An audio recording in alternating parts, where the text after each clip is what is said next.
Bledsoe was arrested. Patrick Montgomery was in court. Jonathan Manapa will stay in federal custody. No, I don't take responsibility at all. Hey everyone, welcome to the show. 45-year-old Illinois resident Athanasios Zoyganeles, I think is how you pronounce his name. He posted on Facebook on December 22nd, writing, quote, "This is what needs to happen in Washington, D.C. on the 6th. Just rush the Capitol Hill. They can't stop a million people. We the people are in charge, not our evil government." He then reiterated this sentiment on January 5th in a Facebook comment, and then again in the early morning hours of January 6th. He posted, quote, "We need to take over the Capitol Hill," and quote, "We need to take over the Capitol building tomorrow." On January 6th, Zoyganeles posted again on Facebook. He told others, quote, "Freedom isn't free. You have to fight for it."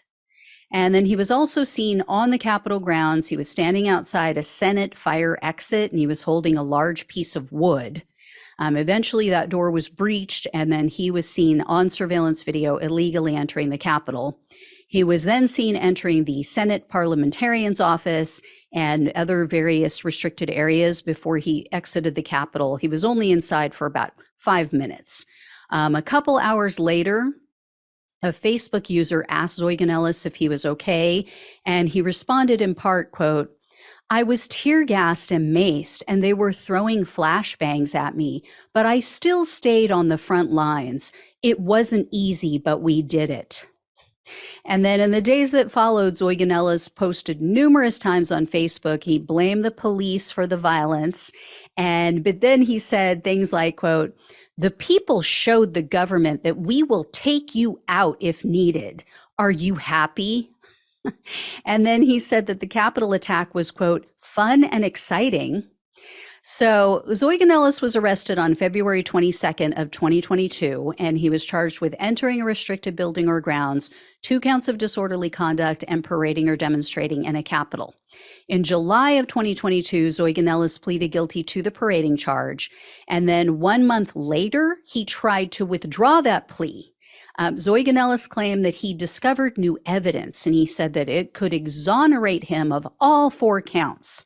So his attorney made it clear in the motion that he had advised Zoyganeles against this move, and he said, you could face trial on all 4 of these counts, and you could have your prior plea agreement used against you. Nevertheless, Zoyganeles insisted, so it went to the court. The court denied this motion, though, because they said he failed to provide any details about this so-called new evidence. So Zoyganeles was looking at up to 6 months in prison, 5 years of probation, and $5,000 in fines. However, the prosecutor requested only 30 days in prison, 3 years of probation, 60 hours of community service, and $500 in restitution. And Zoyganeles has a bit of a criminal history, a bit of a violent criminal history, albeit somewhat dated. He has 1 misdemeanor conviction for battery and then 2 previous arrests for battery as well, which were in 2004 and 2016. But the previous battery arrests didn't result in a conviction. They resolved with what's known as diversionary programs. So U.S. District Judge James Boasberg presided over Zoyganeles' case.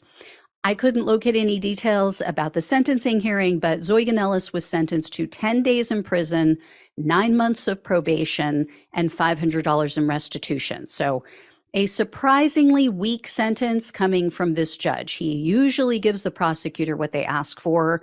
And with this guy's violent rhetoric and his history, I think letting him off of probation before the next election is a huge mistake. I guess we'll see, right? All right, everyone. I will let you know when and if I hear more. Thank you so much for watching and listening. Please like, please share, please subscribe if you have not. Please become a donor if you possibly can, or leave a tip or a super thanks depending on what program you're on, what platform. I really appreciate it. Love you all. Take care. Talk with you soon.